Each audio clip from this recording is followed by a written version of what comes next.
There is a massive opportunity for managed service providers, and it is, billions of dollars in size.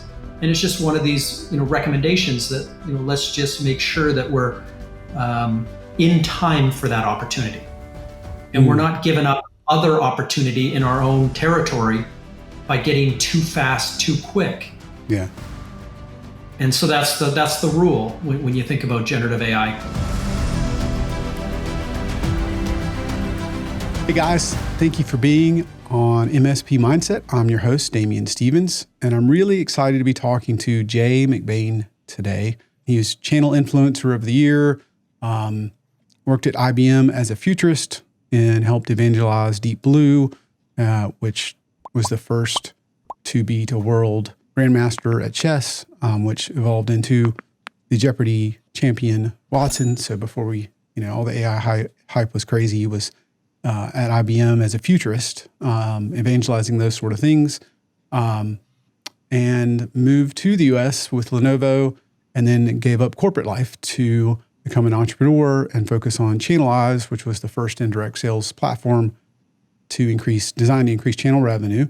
Jay is now the chief analyst for global channels at Canalys, the world's leading analyst firm with a distinct focus on channels, partnership, alliance, and ecosystem. So a lot of big words from my perspective. The reason that we're talking, the reason I'm so excited is he's been in the channel, he's been in the trenches at Autotask and all sorts of things. He's been, on both sides of it, and it spends his days peering into the future. So I thought, what better person to ask than Jay? Thanks so much for having me. And I don't think anyone has ever read my bio before, so that was fun walking through memory lane there. So glad to be here. Yeah, it's a long one. It's like, it's funny. I asked the people who help the show prep, and I was like, trim it down a little bit, but leaving some of the fun stuff. So just since I was talking about, right, I don't know, at least I remember certainly the big moment of Watson becoming the Jeopardy. I kind of remember the chess thing with Deep Blue, but just to help remember, now that we're in 2024 and all this Gen AI stuff, when was this approximately? Yeah, this was 30 years ago, almost to the day. I joined IBM 30 years ago in 20 days. Wow. And, young, right out of college, kind of that intern, excitable, always, loved technology, and, from very, very early age was programming my own, computers. And my mom was a computer teacher. So in the late 70s, she'd lug home an Apple II for me to play with and program on. So that's awesome. That came from an early age. So when IBM was looking around the office and said, hey, we're doing all these cool things. And it wasn't just AI at the time.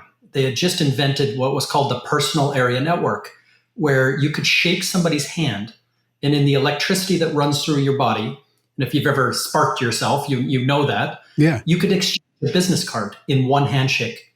You look at a Palm Pilot in your back pocket, all the information got transferred wirelessly from just shaking somebody's hand. This was in the mid-90s. That's crazy. And then the biggest news, bigger than AI at the time, was that some IBM fellows, along with Harvard and MIT and Oxford in the UK, a bunch of the smartest people in the world got together and studied teleportation, just like Star Trek. Beam me up, Scotty, teleportation. And an 8,000-page report came back and said, it's possible. So they were looking around the office and said, hey, we need somebody on this TV show. We need somebody to go to universities and go talk to kids at schools and governments and go talk to business audiences. And I was the first to put up my hand, just a little spiky haired, kid right out of college. But boy, were things exciting. But the big news, coming out the next couple of years, it was 1996, 1997, getting ready to play Garry Kasparov at chess. Wow. But this wasn't really AI. This was not singularity. This was not what we're watching today around generative AI. This was brute force compute. And so the game of chess and the complexity in chess is, and can go back to a mathematical problem. And so to solve the game of chess, and what makes a grandmaster is that they can look ahead on average 3 moves. And Gary Kasparov could see further ahead move-wise than anyone else.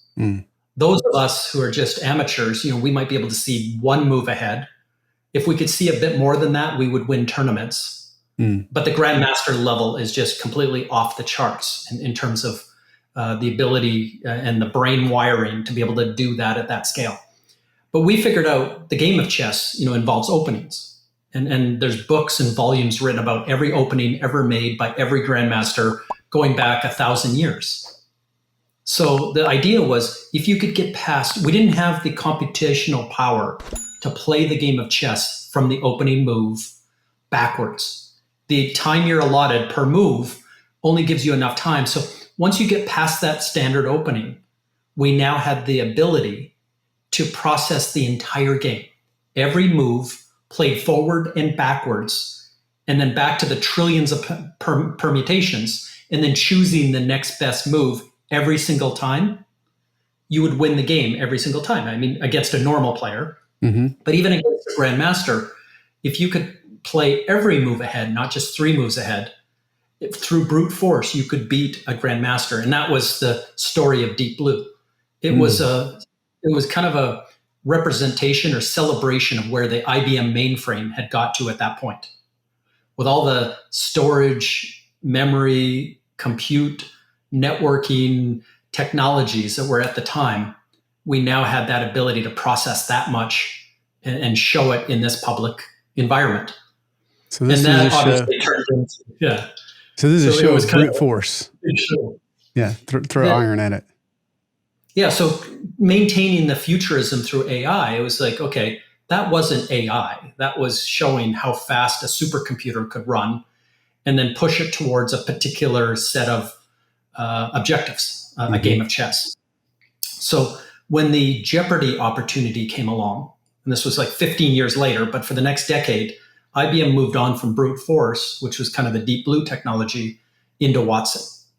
And Jeopardy, beating Ken Jennings and beating the 3 biggest players of Jeopardy at the time, wasn't a brute force, even though there was some brute force in there. It was actually a generative AI problem. Because Alex Trebek asks you a question, and it presents 2 computing challenges.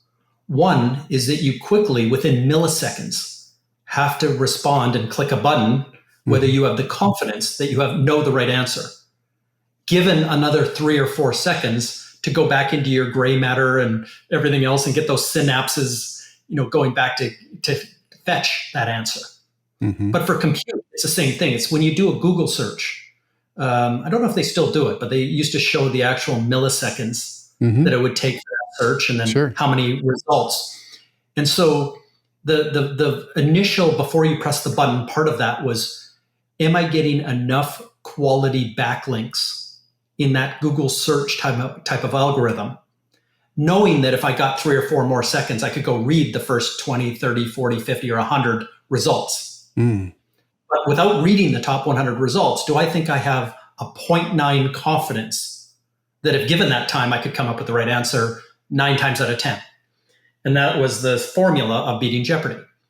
And so the answer, the computer could do that, and it could make a good enough probability statement in the time it took to press the button. And then in the time that Alex, gave you to reframe it as a question, you're going through and reading the internet cover to cover to actually frame up that proper question. And so 9 times out of 10, it ended up becoming more times than 9 out of 10. It was a better result than that. And that was enough to beat the best human at a game that required generative AI, context. It involved language. It involved, communication, the ability to frame it as a question. All these things had to come together. And that was a long time ago. Like, we're talking over a decade ago that happened. 13 years ago that happened. Yeah, it's an eternity in computer science. It's an eternity. And now, the Googles of the world and OpenAI and all the other, companies going all in are rethinking this entire approach to where we're talking singularity now. Now we're talking about replacing humans in key tasks. And, you have people out saying 44% of us can now be replaced. And the exponential curve this is on has now become one of those things that people are writing letters to governments, open letters to governments. And the Davos conference last week was absolutely the richest, most powerful people in the world. 99% of it was on Gen AI. So it's become the topic of the day. Yeah. And so that frames it really well, I feel like, Jay. So what, if you're listening, your MSP, like if we haven't lost you yet, like here, what I want to get into and I want to ask you about, Jay, is there's so much going on, right? And before we even get into Gen AI, I would say a lot of MSPs, we're still thinking on-prem, or we're in some hybrid of on-prem and cloud and trying to figure out my role as I've given up the physical infrastructure. And then you have, how do I do managed services in cloud? How do I do managed services in SaaS, which is obviously a little bit different, giving up perhaps another layer. I would say most of the MSPs I talk to, I have no idea what to do with AI. I don't know what to do with it. My own business, I don't know how to advise clients, protect them, secure them, advise them, anything. And I have some ideas and tinkering it, and not taking away from any. All of them are playing with whatever GPT or Bard or whatever latest release. But it's changing much faster than it seems like the average human can change or perhaps comprehend. And then I wanted to kind of position this with, I've talked to so many MSPs that for the first time that I have been working with MSPs, which has been a couple decades, talent has become the chief issue. It used to be sales. I got to get more sales, and now I'll get more talent. And now it's like, I've got sales. I don't have the talent. And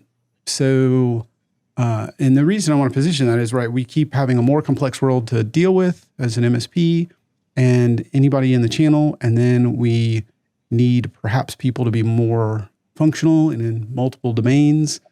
And then we hear 44% can be replaced. So, I'm going to ask some more specifics, but what's your take on that?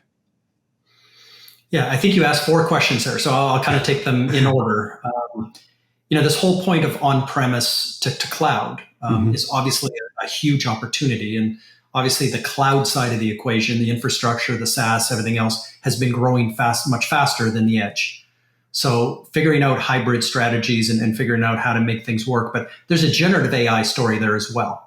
85% of the world's data sits on premises. And I spoke at Google Next. I spoke at Microsoft's Inspire. I spoke at AWS reInvent. The CEOs of all the major trillion-dollar value companies are very aware, and they're very much supporting the fact that these data sets and the backups and everything around them are not going to be forklifted into the public cloud. Public clouds are already full. They're already consuming too much power for many utility companies. They're already consuming too much fresh water, to the point where we have a couple of countries in Latin America now fighting these companies for fresh water for their citizens. So no, there's not room to forklift what's at the edge back into these language models that sit in the public cloud. So a lot of the opportunity around generative AI is going to be at the edge, where MSPs and others, system integrators and VARs, digital agencies, solution providers of all types, there's about 20 different kinds of companies that are going to succeed in generative AI at the edge. And for those speeches, we wrote a really detailed report showing $158 billion in services around the world by 2028. It's a 59.3% growth rate compounded year after year after year. Wow. So it's one of those things, it's the fastest growth rates across almost every category of software, hardware, and services. So it can't be ignored. But the summary of the report is that MSPs should not get too excited either. We already know that about a third of MSPs are pretty skeptical and are taking a wait and see approach. A third on top of that are skeptical and kind of dabbling. And a third of them are pretty excited. So there's some general consensus that, we've been burned by IoT. We've been burned by the metaverse last year. I mean, every time there's one of these new bubbles, VR, AR, I don't want to get in front of it and get popped with the bubble. Right. So we'll take a very mature, we'll take a very staged approach. before I go line up and get everybody certified and build competencies and find out. So this is going to play out over the next 5 years. But I'll tell you right now, it's not companies building out huge, large language models with the tuning and stuff. People are in exploration mode, which means consulting. There's very little design and architecture, but that'll probably be coming later this year. But right now, if you don't really run a consulting business, you're not in the GSI, RSI, regional system integrators, you're not competing with Accenture. They're the ones that are in pharma and banking, insurance, automotive, manufacturing, trying to rethink what that industry might look like when we achieve singularity or when this generative AI starts taking over, all the tasks and stuff like that. So they're trying to think with those companies how to, change the world and obviously profit and benefit their shareholders. But there's nothing to do. We're not rolling up our sleeves. We're not installing new gear. We're not putting new instances, and we're not securing it. We're not building backup disaster recovery strategies around it. You got to understand this is going to be a roll up. And while there's huge opportunity, we have to understand where the opportunity is in our region, in front of our types of customers, in their industries, in their size and scale, and the buyer types that we serve. And 2024, you'd be better off focusing on security. You'd be better off focusing on, backup and disaster recovery. You're better off focusing on growing in those areas that are more near term, and then working as a team. The average larger customer that's looking at generative AI right now has 7 partners they trust. And at some point, they'll be ready for us to go think about the compute and where that happens and the networking in between these large language models back over to the edge where the data is. And when the work actually gets going, that's when those consultants, don't know what they're doing at that point. They're drawing clouds on whiteboards. They're not, plumbing in those clouds. There is a massive opportunity for managed service providers, and it is, billions of dollars in size. And it's just one of these, recommendations that, let's just make sure that we're in time for that opportunity. And we're not giving up other opportunity in our own territory by getting too fast, too quick. Yeah. And so that's the rule when you think about generative AI. You also talked about, talent. It did. Before you go there, I have one quick thing to clarify. So you said 59% compound annual growth rate. What was that? And what that's specifically? That's the growth rate of services wrapped around generative AI. So our firm, Canalys, is Latin for channels. So all we think about is MSPs, and we think about it from the partner opportunity outwards. While Satya, the CEO of Microsoft, is on TV this morning talking about $4 trillion, while McKinsey, who's in, advising all the biggest boards of the Fortune 500 companies, are talking about the whole world economy, being all these people are talking in such big numbers. We're actually breaking it down to the 200 services. Who's going to consult? Who's going to design and architect and implement and integrate? Who's going to back all this up and plan for disasters? Who's going to secure this? Who's going to reduce the hallucinations? Who's going to make the business value out of all this? And there are, hundreds of services that we may or may not be able to perform given, talent and skills and everything else. But knowing what that is and the numbers that we can go against it, it's a target addressable market or a serviceable addressable or service obtainable market. And we just got to narrow it down to the perhaps millions of dollars that might happen in our local region or the customers that we cover. And we just want to make sure we get more than our fair share of that and pick the most profitable parts of that opportunity and capture it when it comes. Because last year it was 15 billion. That's the 59% growth rate. It's going to take 5 years to get up to that bigger number. But in last year's 15 billion, that's not a big number. In comparison, last year's managed services number was 488 billion. It's now a $500 billion business. And there are now 335,000 companies. I'm not going to call them MSPs. There's 335,000 partners who have now at least one managed contract. You look at those companies that are more than 30% of their revenue is recurring. It's now 86,000 around the world. And if you go to 50% and above, it's about 43,000. So that gives you kind of the numbers and that's this worldwide. $500 billion opportunity. And I'm going to say the $15 billion last year, maybe only 1 to 2 of that was ever in the managed services space. Mm. So am I going to think about the 488 or am I going to think about the 2? Mm-hmm. Yeah. I'm not going to disregard something that's growing at 59%, but I'm also going to understand, again, through the lens of my customers, when, where, and how I'm going to go get in front of that. Mm-hmm. Okay. That helps a ton. And then just for the last one, all the numbers you were giving us in terms of count of companies and then MSPs at a certain level was worldwide, not national. Yeah, I'll always say worldwide. If you want to break it down, the interesting thing about managed services, it started in North America. Many of the RMMs came out of Ottawa, Canada. I worked at Autotask in the pre-Datto stage. Our friends at ConnectWise in Tampa and our friends at TigerPaw over in Nebraska, and all the emerging companies in that space. And if you got together back in like 1999 and told everybody in a Holiday Inn with 100 people that this was going to be a $500 billion business, and if you were to tell 2 of them, the guy from Datto and the guy from ConnectWise, that they were going to be billionaires, that they were going to exit for 1.5 billion, we would have all had a big laugh over it. Right. Yeah. To think there would be multiple companies worth billions.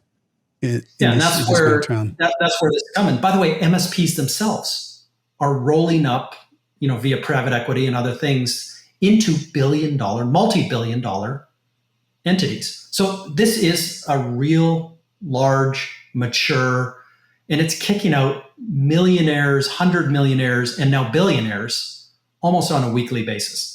So this is huge. And so many other kinds of professional services companies want a piece of it. And that's why we have 335,000 companies now with at least one managed contract. Back then, though, 95% of the business was North American, mostly US. We had 1 or 2 people over in Australia. I think we had 1. We had a few people in the UK before we put 100 people in Europe. Was one of the last things we did before I left there. But this was really a North American thing. But last year, for the first time ever, Europe plus Asia Pacific plus Latin America is now larger than North America. So North America, where it all started and was everything, is now the minority around the world, as where it's truly a global business. Have you ever wondered if you could recover your backups? Let me ask a better question. Have you ever had a backup fail to recover? Have you ever lost data? Yeah, that's me. Here's what's crazy. 58% of recoveries fail to recover. So if you think it's just you couldn't be more wrong. What are we going to do about that? Well, you've got 2 options. Enter Servosity. What we do and what we exist to do is test your backups and manage them for you. We test every volume, every single day. We do weekly testing, monthly testing, and quarterly testing. And you can hand off the drudgery and babysitting of backups and the day-to-day management to our team that monitors your backups for you.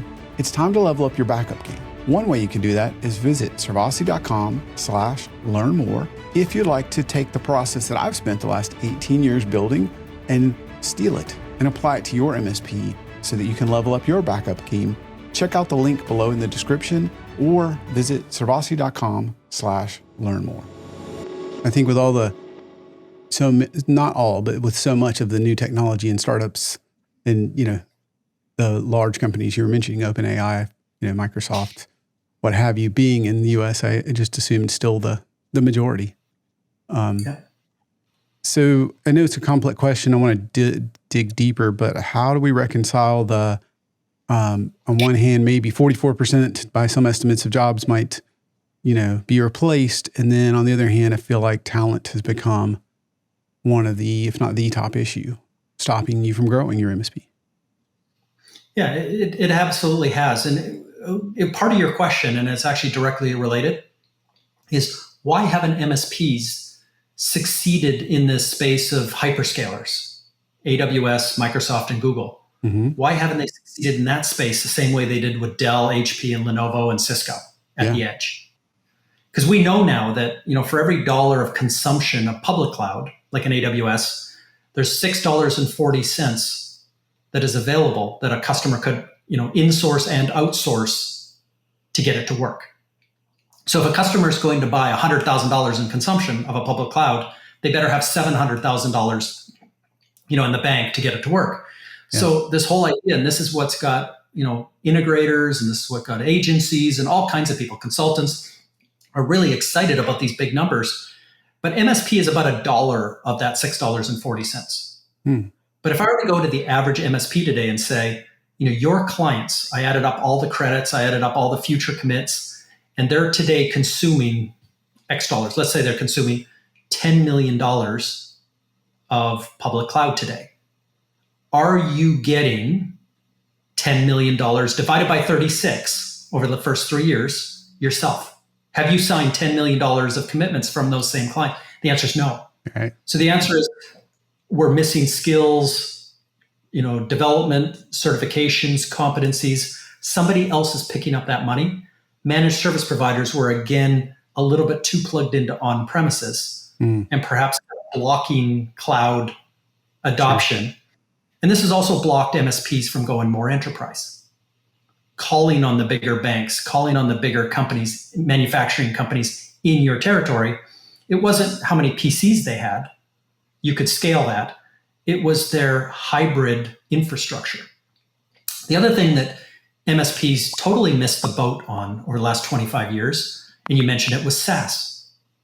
So the one thing that was different about SaaS than anything else in technology or telco, it had a different buyer.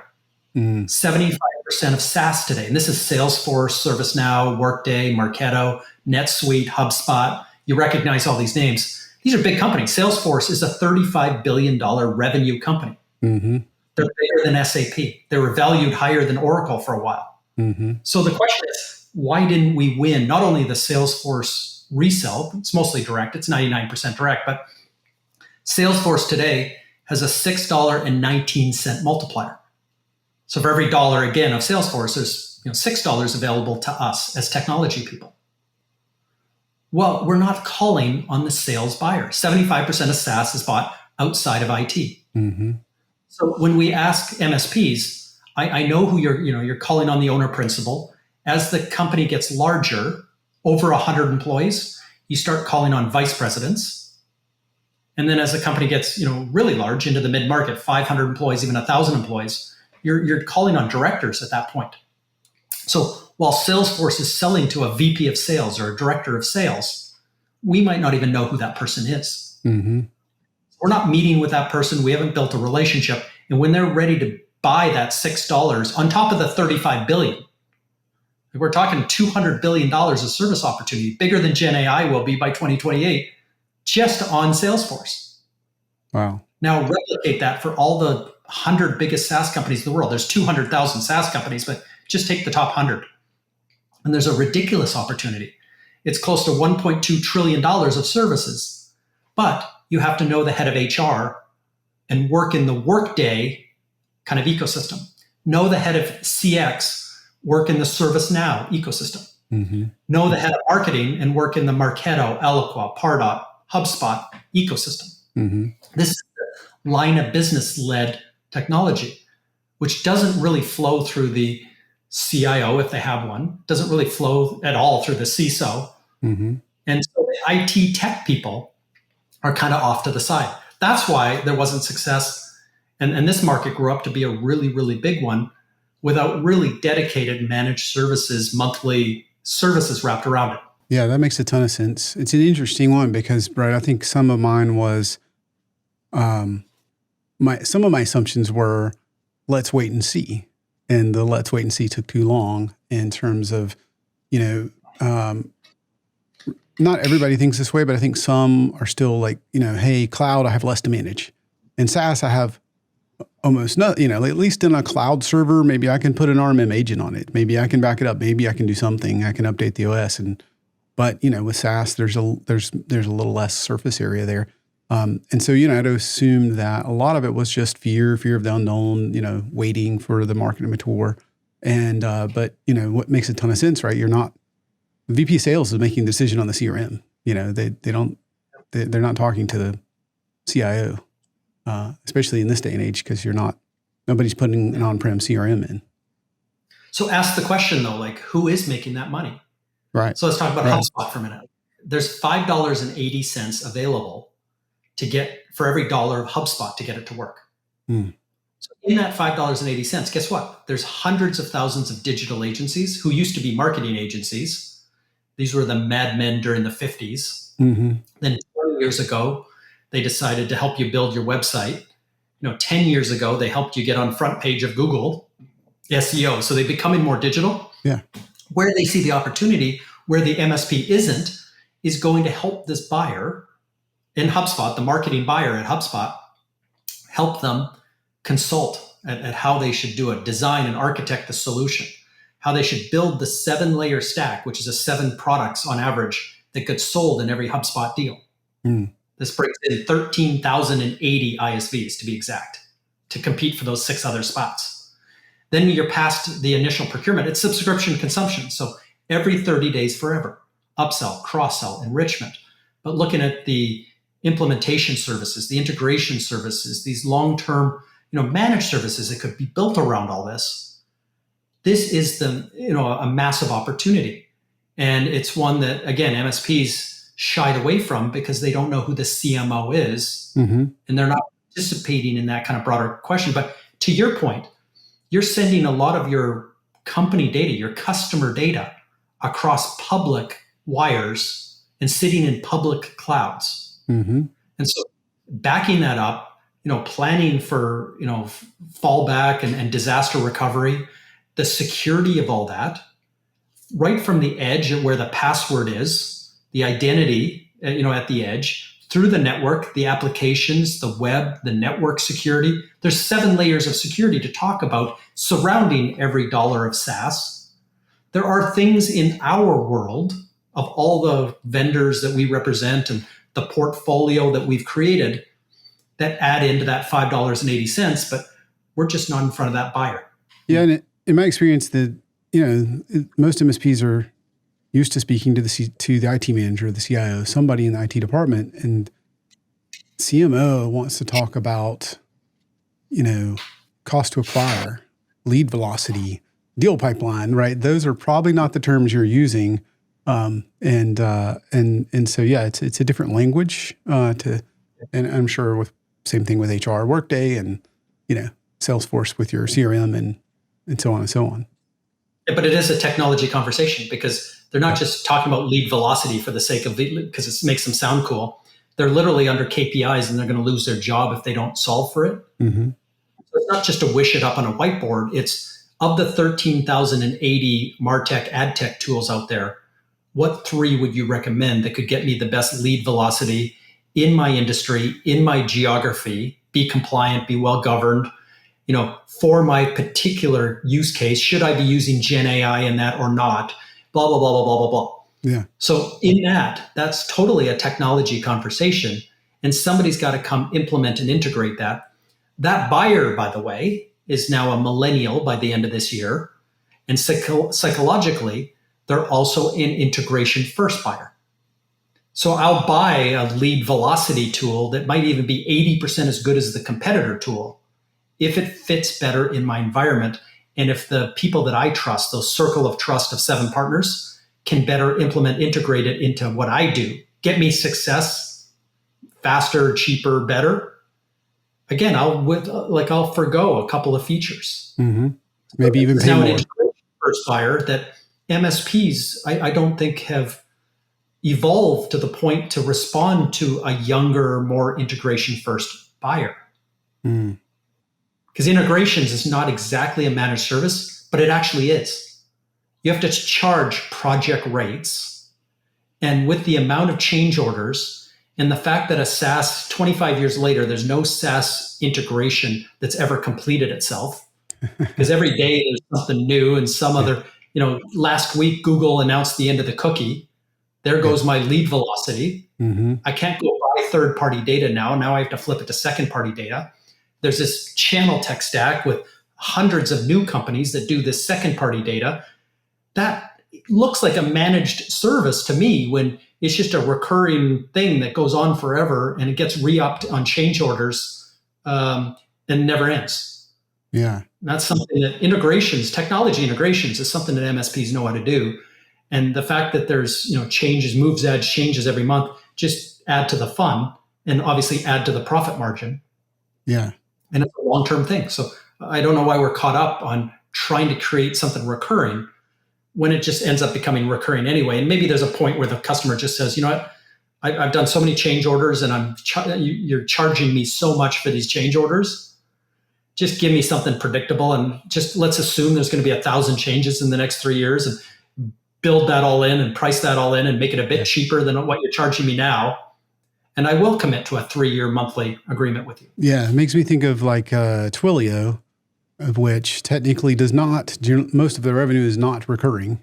And Right. Years ago, that would have been a horrible thing, going public. And now, their revenue is more predictable than most recurring revenue companies because while it's usage based, right? For anybody not familiar, it's almost every text you get to log in for MFA or calls you get or whatever, a lot of it is powered by Twilio, and you pay for every single one.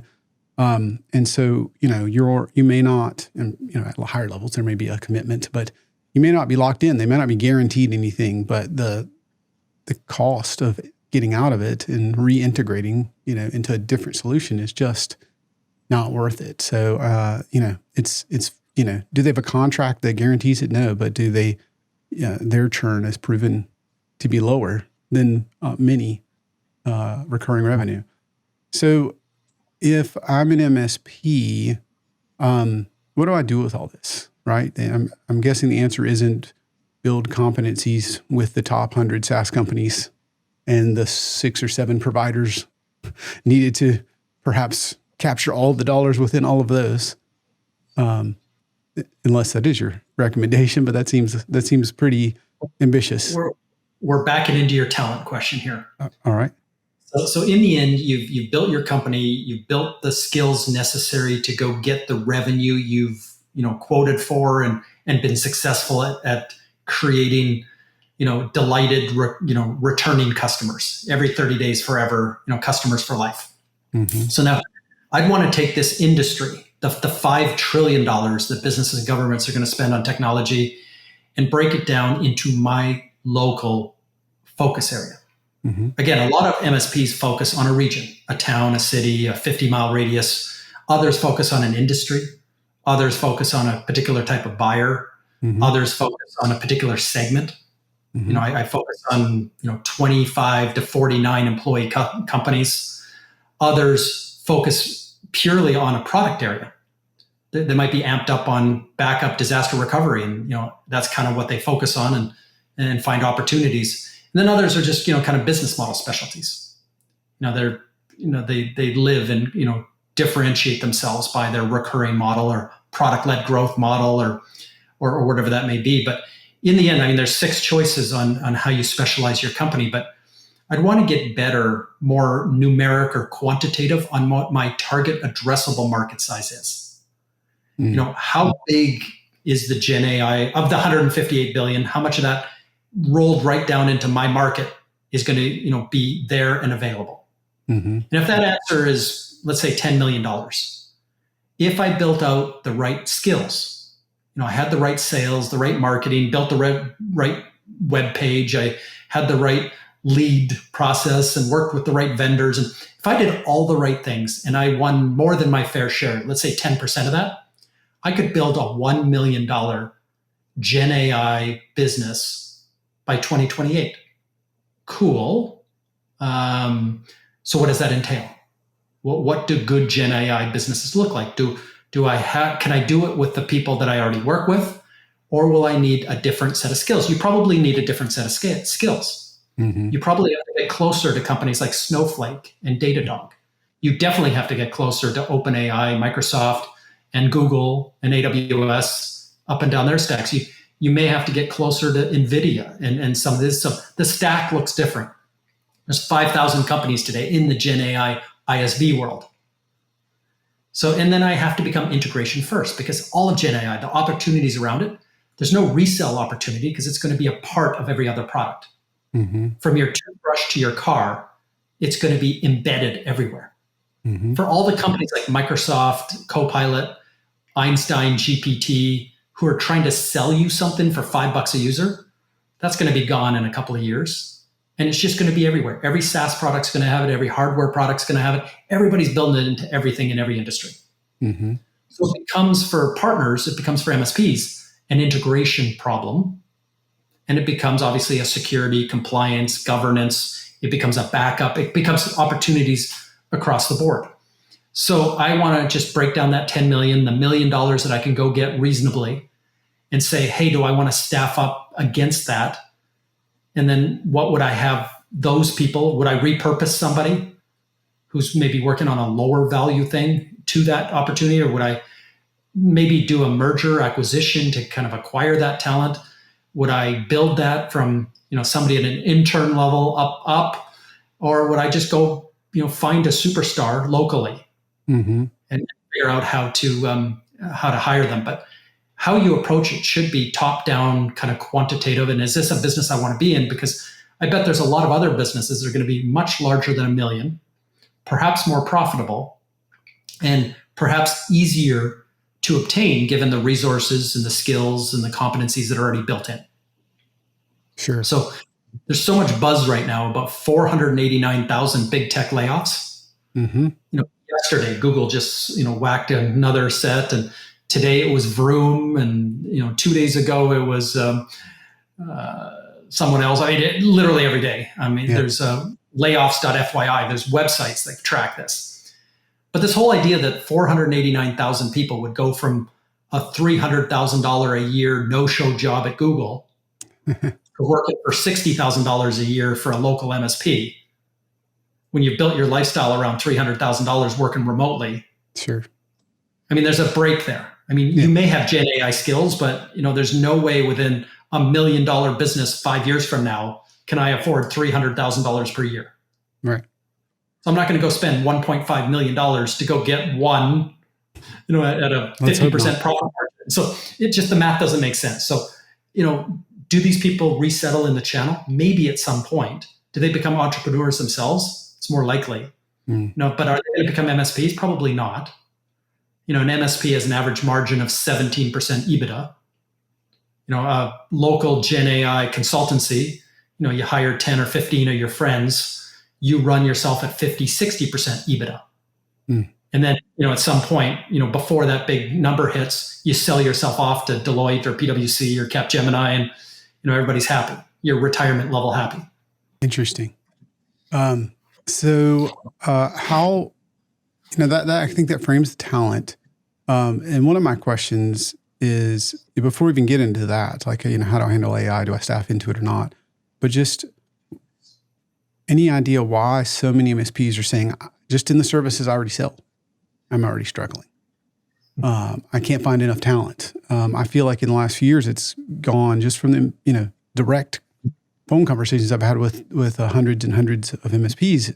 I just, what are your top issues? And not always, but, I would say anecdotally, it seemed to be, something along sales, leads, marketing. I need more clients. And now it's, not that we've solved that forever, but like, I can't find the talent to keep up.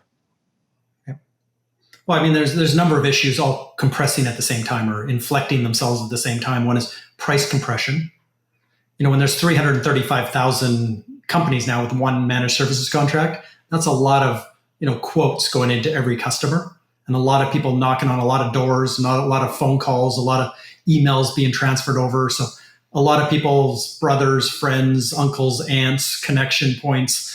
So the market's very saturated, which is driving down prices. Mm-hmm. The market's also not that profitable. If you read the research by Service Leadership and some others, when they upload, thousands of P&Ls across MSPs, there's a quarter to a third of MSPs that actually don't make money every month and struggle profitability wise. And their local market may have driven a per user price down to $113, and you have to deliver 20 things for that.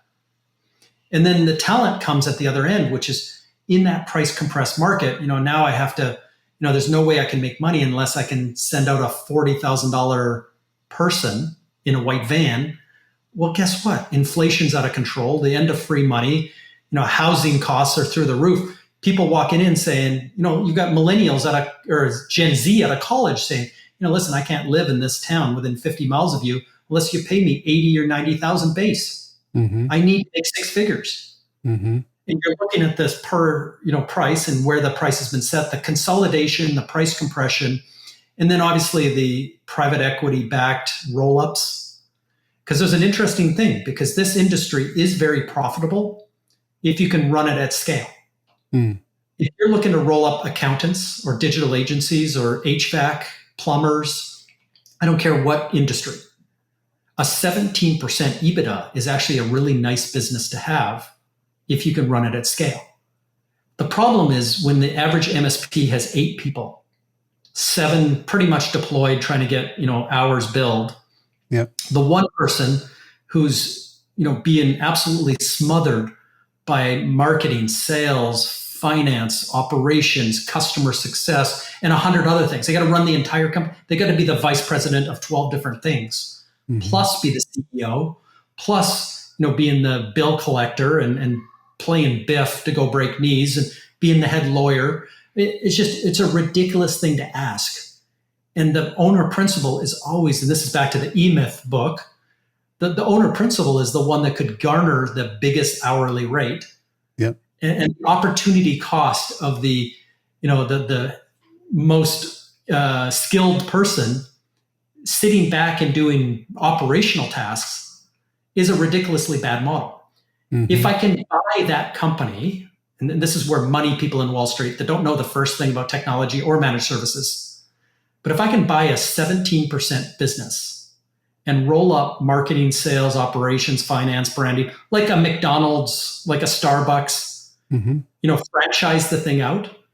But more importantly than that, picking up 17% at a national level, international level, is actually nicely profitable. Mm-hmm. But if I can redeploy that owner principal, get them back doing maybe the things they love to do, back into the server room, back in building out Kubernetes and back in VMware, but you're not doing that anymore. But doing all the things, they may be happier. Mm-hmm. They're now making money month to month to month and paying their mortgage, so they feel more stable.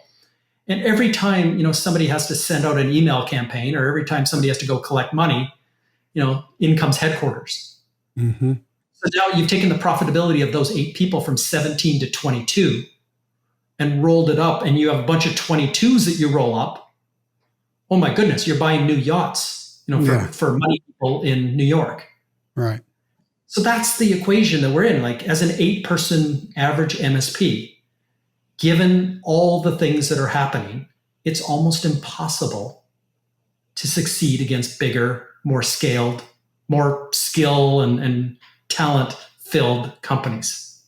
Mm. Bigger skills, more expensive skills also get to more profitable, more futuristic projects. Right. This is why Accenture makes a business acquisition every 7 business hours. This is why Accenture now has 750,000 people. They're the biggest tech company in the world by employee size. Because all they're doing is these roll-ups. And one last thing I'll say about that, the majority of their roll-ups in the last 18 months, surprisingly, have not been MSPs. It's been digital agencies. Interesting. So in marketing, the head of marketing in many companies spends more money on technology than the head of technology. Mm. Digital agency has the relationship going back 100 years till they're running TV ads together 50 years ago. It's got that long-term relationship. Now 78% of them are in tech services. And Accenture gets to roll up that relationship and fly in a bunch of specialists on Gen AI or whatever else they need. Interesting. Interesting. So that's the model. That's the ultimate model of private equity, is to become one of these, GSI type firms. So Jay, you said something that really was interesting to me, that, it's, you made it sound like it's becoming mission impossible. So what's your thoughts on an MSP? I mean, is it that, only the super large will survive? Where are we going? If you're just, you probably have thought about this a lot more than I have. What is that going to look like? I'll let you name the time frame, but I'd love to hear your thoughts, because certainly see more and more private equity. I've seen owner-led MSPs that have gotten, figured this out and banded together to figure out efficiencies and merged. I've seen different flavors of this. So are we going to end up with everything is a mega? There's going to be a few, or will there be some, super tiny and super large and no middle? What do you think this is going to be? Yeah, it's definitely number two. There's a lot of people that think consolidation because that, the human brain, that seems like the logical thing to think about. When you buy a car, there's, three major manufacturers in North America. When you buy a CRM tool, there's three majors. So you buy a hyperscale tool, there's three. There's the rule of three. Jack Welch used to say, hey, if we're not number one or number two, making light bulbs or making nuclear turbines, we're getting out of that market. Mm-hmm. It's not one or two anymore. Now with the platform levels, it's up to five. Like marketing has, 4 platforms across the Marketos, Pardots, Eloquas, and HubSpots, and they all are great and they're all highly valued. So the rule, though, is I also said that there's 13,000 ISVs playing in that market, and that keeps growing by thousands every single year. So every time you look at that MarTech stack that Scott Brinker at HubSpot puts together, it grows every year. And the fact of the matter is there's that many nuances. There's that many what we'll call, specific hyper-personalized solutions stacks that are necessary. Again, by sub-industry, by geography, by compliance level, by segment, by all these things I've talked about in the past, so that the average SaaS deal today has 7 layers and growing. I mentioned that the average customer has 7 partners they trust and growing. The average infrastructure deal out of AWS or Microsoft has 7 layers. The average security deal today has 7 layers. It's this rule of 7. And the rule of 7 will be the rule of 8, will be the rule of 9.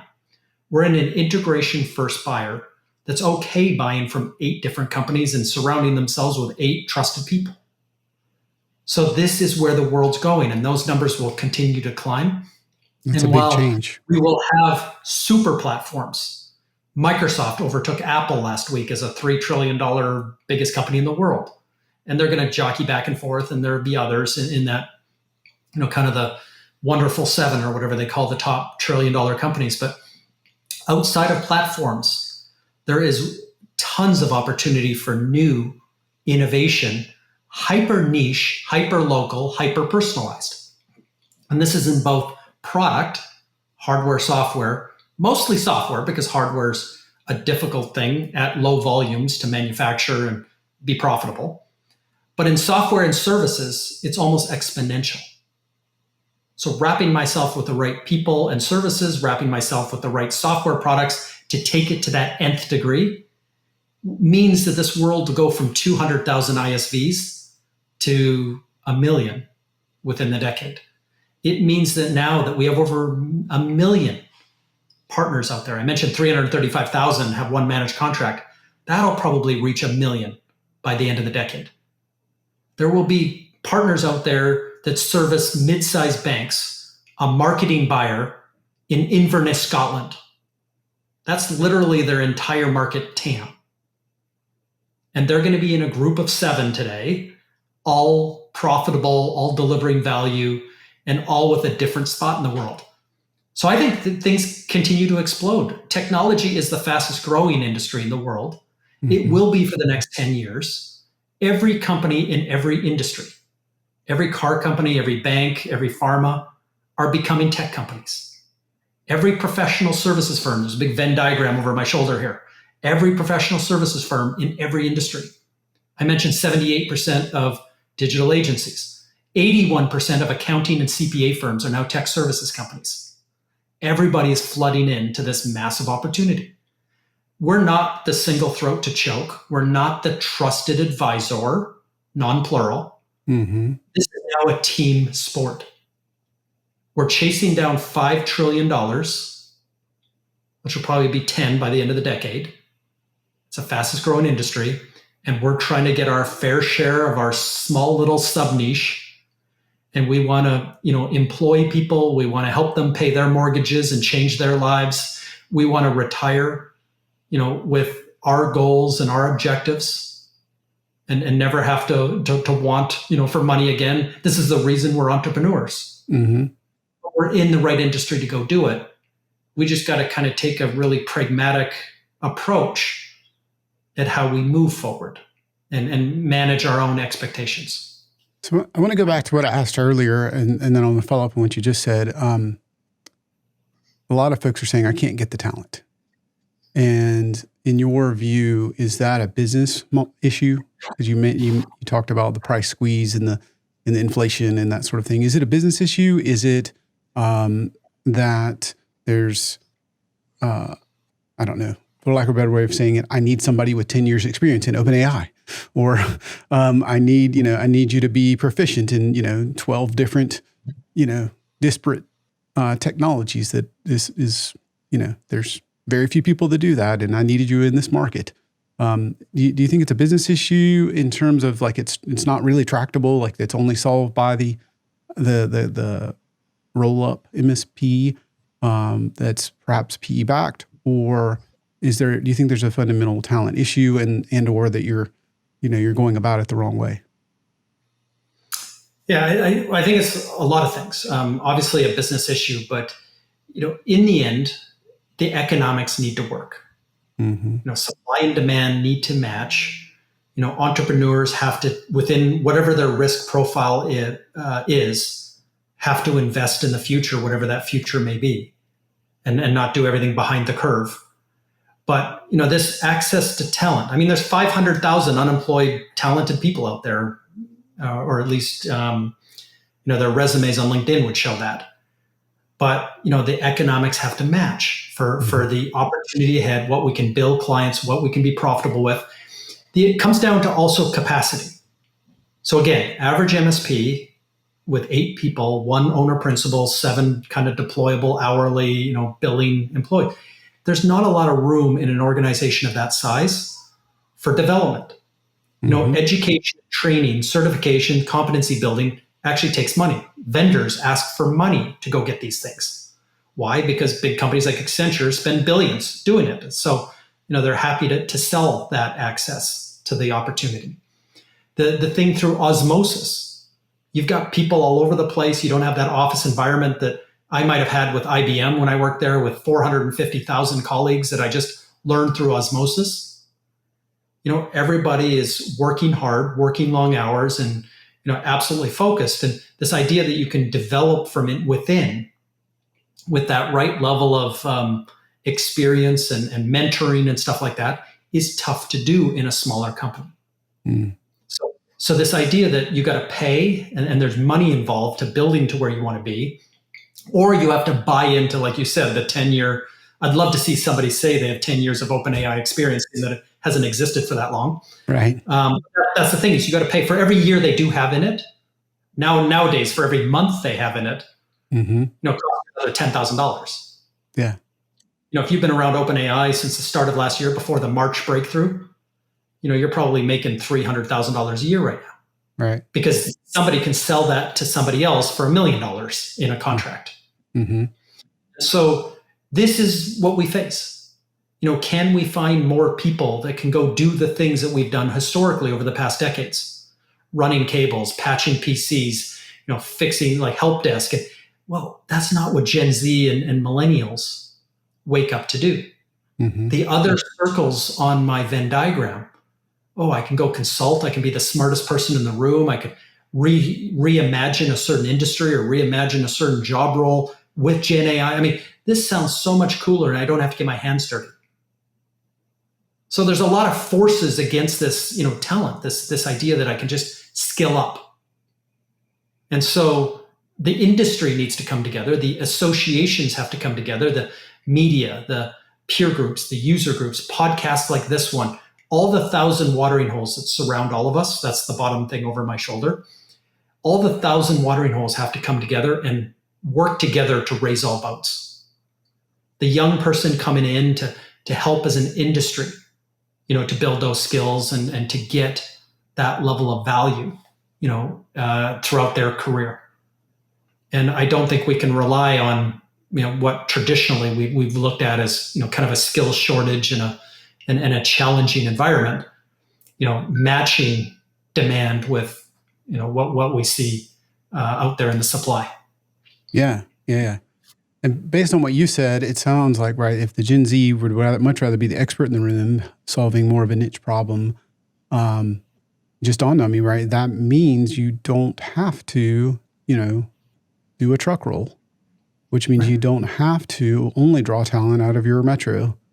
I don't have to leave my bedroom. And you don't have to leave your bedroom. That's right. Which broadens the talent pool, gives you more options. So that makes a ton of sense. So any pragmatic advice on, I'm an MSP, there's so much going on, there is change. Like what do you have if, I'm listening and I'm wondering what do I do? How do I not jump so far ahead that I'm, spending $1.5 million to build $1 million business. But how do I not get left behind? Because there's a lot of change coming. Well, there's a couple actionable things I would do. One is the next time I visit my clients, if they allow you to, I would look backwards on the guest book. Every single person signing into the guest book, there's an 80% chance now that they're talking about tech, regardless of who they're talking to. Right from the owner, right through the organization, left, right, horizontally, vertically, they're talking tech. So getting a community built, getting your own networking to understand who all the buyers are in your organization, what your entire, and this is maybe the second part of it, is starting to quantify a bit more. So much of this industry for decades has been built on opinion. And sometimes vendors with the most money and the biggest soapbox, have the biggest opinions. But I would literally be watching this industry and watching it through my clients' eyes and just making sure that I'm matching up where they're going and being the one that can take the multiplier out of it. If they're gonna pay today, they pay $2 in services for every dollar of hardware and software. But that's for all services. Managed services is, close to 1 out of every $10 they spend now is in a managed contract. So I just want to be making sure that I'm looking left and looking right, picking up managed recurring dollars where I can, because they're great for valuation and stickiness and predictability. But understand that 9 of the dollars don't come managed. Making sure I'm adding value and reducing friction in the way the customer wants to attain that value. But getting more quantified than you ever have. Like if you're covering Cleveland, if you're covering Inverness, Scotland, you should be walking around and sounding like me a little bit. My market TAM is this. This is how it's broken down, hardware, software, services. This is my service available. This is my service obtainable. This is my coverage model. This is my capacity. That's how a business owner thinks. And I want to go get my fair share of the bigger number. I want to win 10% of my bigger number. And this is what my company's going to have to look like to go do that. Time and money aside, and whether that takes investment, whether that takes, kind of hanging out a little bit and, jumping off a cliff, or it takes, a partnership or anything else. How do I go, if that's what I want to do, if I want to engineer and go build a 10 or $100 million company, this is actually what it would take. And if I happen to be one of those, Wall Street trust fund babies that just, time and money aside, this is how they would approach it. What can I do? And how can I get there with the lowest hanging fruit? So rethink about your customers kind of inside, rethink about your market, and then the decisions on how you hire and what businesses and products that you get into and where your expansion plans fall. Whether it's to build out another 50-mile radius, whether it's to go after another industry, whether it's to go up market. And by the way, that's where more money is. There's well more than 17% EBITDA in mid-market and enterprise. Wow. And there's no reason you can't scale what you're doing into enterprise. The biggest company in the world, I mentioned Microsoft, started in SMB. Salesforce.com, which is the biggest SaaS company in the world, started in SMB. This is how they beat IBM, Oracle, and SAP. They didn't go knock on the door of Bank of America and win the RFP. They went in through rogue shadow IT. They went in through the departments. They went in through the side doors and back doors, and they got so much market share and so much business through SMB that all of a sudden Microsoft could walk through the front door. Mm-hmm. And what a surprise to all of us wearing three-piece suits when some guy in a golf shirt walked in looking for $1 million of business out of the bank. We laughed at it until it happened. And then IBM almost didn't make payroll by 1993. You know, the laughing was done. The number one stock of the 60s, number one stock of the 70s, number one stock of the 80s, all of a sudden didn't make payroll a few years later. In a company to a person that was the richest in the world, that they gave away the farm August the 12th, 1981 to.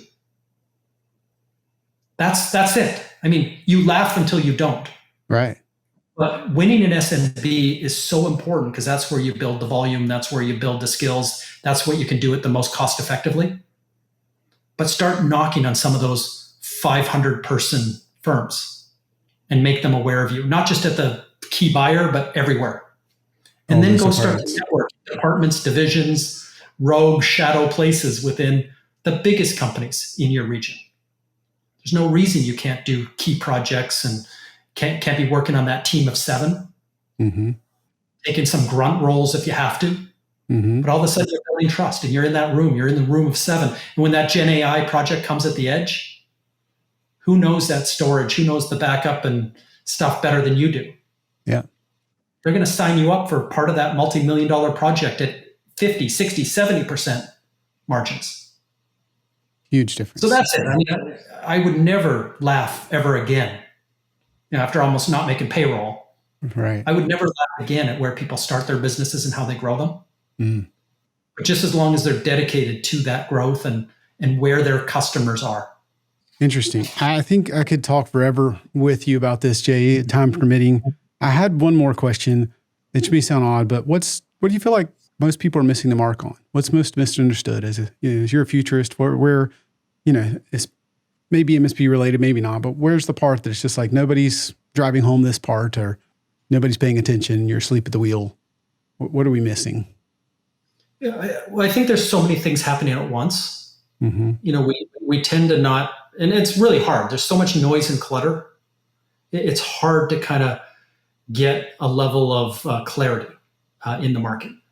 But one of the areas that I do see as a big miss is the majority buyer for every single person listening here today, this year will convert over to being a millennial.